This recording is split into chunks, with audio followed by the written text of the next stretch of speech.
there's another positive thing that I would like to enjoy. We used to have a child learning center over here. We were like between ages of 6 months to 5 years old, and we used to have a couple of police officers stop by every now and then. You know, whenever they were by the area, stop by and talk to them.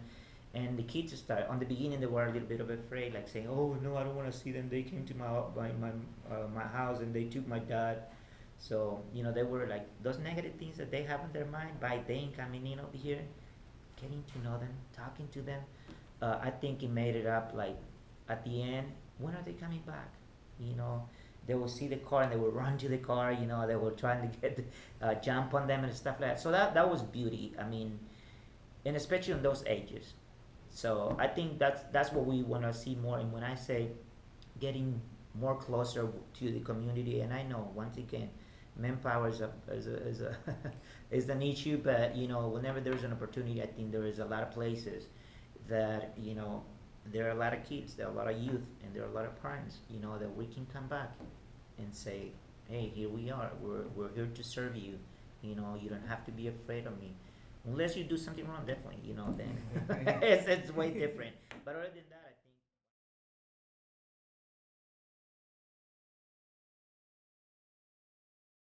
think. Unfortunately, there was something. It was personal. To me, it was kind of more like a personal. The way I saw it. About 4 years ago, I tried to contact, and I contacted APD, and he was able to come in and talk to him. I explained the situation, what we wanted to do, to work within our community, at least the population that we served. And one of the questions that he asked was if um, what kind of population we serve. And I said most of us are illegal or undocumented. And he says, well, one of the things that we got to do first is show some kind of ID, otherwise we can probably not help them as much as you think. So to me, it wasn't like positive, it was a little bit negative, because after I had explained him, all the stuff that we do, and the people that we serve, I can't really think about their documents unless it's needed. Our my priority to help the community, to engage in the community, is not if they're legal or they're not, if their documents are legal or not, if there's unless there's something that really will harm our co-employees or something like that, co-workers, then I would think about, hey, you know what, let's look into more a little bit further, because the documentation part, is not like one of our priority, and to him it was one of those, and to me it was like, thank you, but you know what, let's put this on a standby. And I never contacted him back, because one of the things that I don't want to do is put our people, to start thinking negative or something, that it could be just asking for an ID. He never said, it could be a ID that represent you, like a passport or something like that for your country. I get that, but at the same time, that wasn't empowering people to just continue coming in over here. It was more like, Yeah, it you would know make what? them want to not come in so Exactly. much. So that was the only negative part, but it wasn't like at large. I was able to stop it right there and then. Nothing happens. I did pass it on to my supervisor, and he said, well, just forget about it.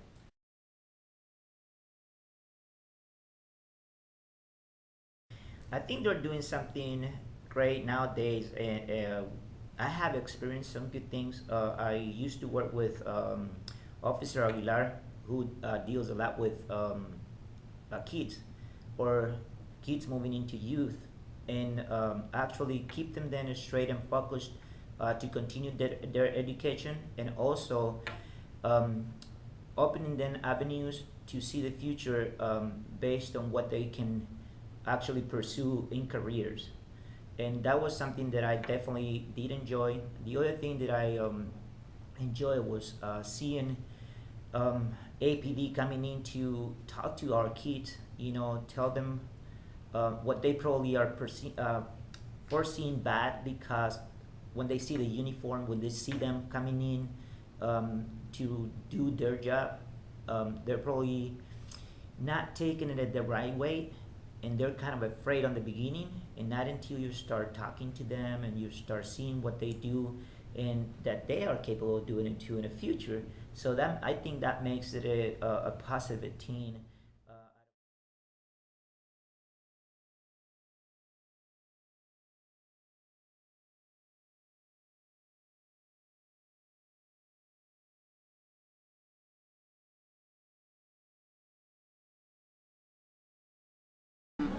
think that since Mr. Acevedo has taken over, we've had a lot of improvements happen. Just public perception-wise, we don't see, what's the word I'm looking for, dramas unfolding on TV with our officers on a weekly basis the way that we did prior to his leadership. So, I mean, my perception is that things have improved.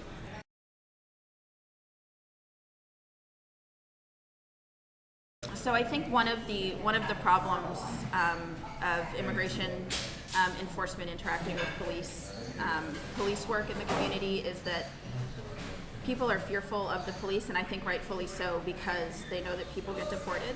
You know, they know that people get picked up by the police, and the next thing they know is deported, right? They may not know that, like, hey, APD has a policy of not asking this, or they don't, or all they know is that someone got deported. So I think when immigrants in Austin see a uniform, they think that's a threat of deportation, right? And so they become very fearful of the police, even when they need the police, even when they've witnessed or been a victim of a crime. They will not call the police for such fear that they will be deported, which is a permanent punishment, right? It's a permanent thing. And so the fear that people have of police because of high deportation, because of the way that Travis County has cooperated with immigration officials here particularly, is very real and I think reasonable. People are deported here at a higher rate than almost any other metropolitan city in Texas, at least. So, you know, it's unfortunate because I can imagine an APD officer doing everything right. You know, they build trust within the community. I can imagine them patrolling where I work around East Cesar Chavez, building trust with the community, having a stellar reputation for never mistreating anyone, adhering to a policy of never asking anyone's immigration status, doing everything right. But the minute that they have to arrest someone and that happens and they get sent to the jail, their fingerprints are sent to ICE and they're run through that system, right? And so all of that will be undone because somebody was deported because they interacted with APD, right? And then people will stop calling, people will stop trusting, and I think that's actually what's happened here in Austin in recent years. Yeah. I think in terms of improvements, I just think that we need to create a culture where our community trusts the police, and I mean, I realize that it's not the duty of the police to trust the community necessarily, but I think that we need to work on building relationships between the community and the police, and I think that would go a long way in what we're trying to accomplish. So that's my thought on that, especially if we're talking about the immigrant community. So maybe there's some outreach that needs to be done. Maybe there's some community events that need to be done. Maybe there's a getting to know you kind of deal. I realize, you know, however many million people are here now, that might not be an easy task, but it doesn't mean we shouldn't start working on it.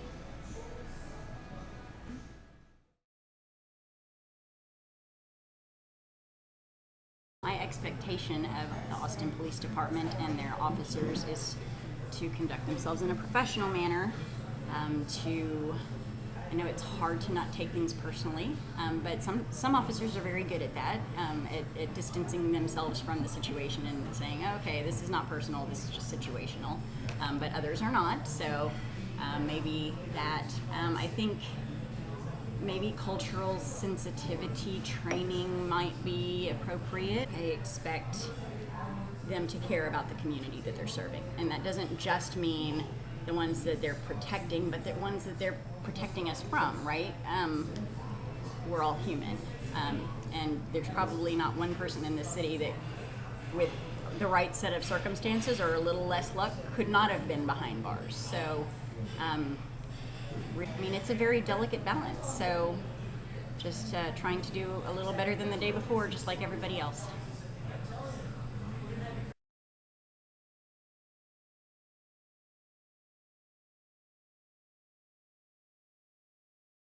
Growing up as a Hispanic male in East Austin,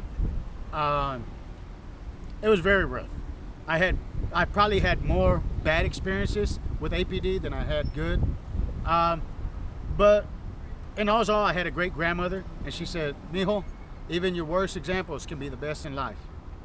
And thank God for that grandmother, because there's so many times that I wanted to be, and I could have been a different man.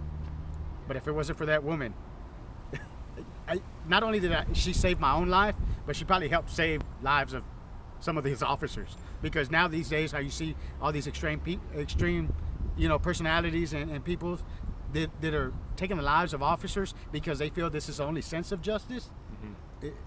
It's wicked. It's wild. It's crazy that people they resort to thinking that way because of the torment that they've experienced in their community, and that's something that I can relate to. It's something that I fight. I don't fight it as hard as I used to.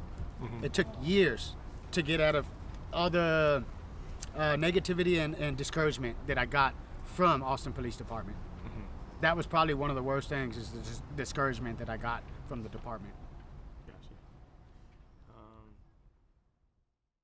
I've always admired the police force in Austin. I've always recognized that they operate differently than most states. And I don't know, to me, and this is just my thought and my theory, to me, I think that we as a state look at other states and we use it as kind of experimental.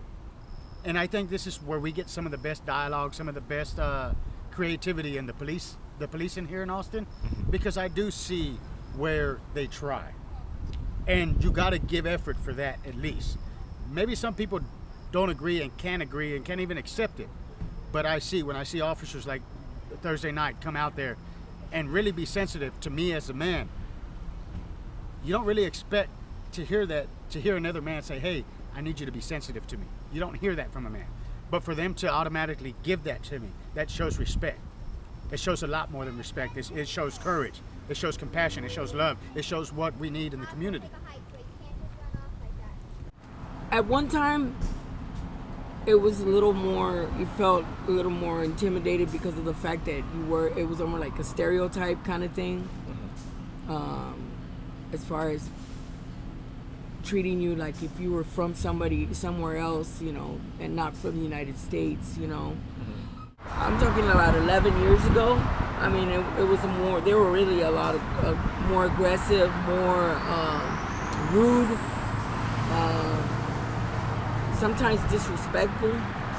I mean, using their job as if they had the power to just do anything. It just seemed that way,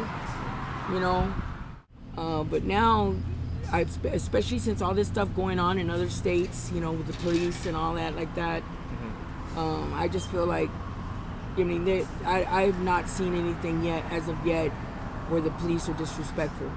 You know what I mean? Yes, ma'am. I mean, so far, that's my experience from them. Like when they came to my house, they were very respectful. They tried to find out the situation. They asked the right questions.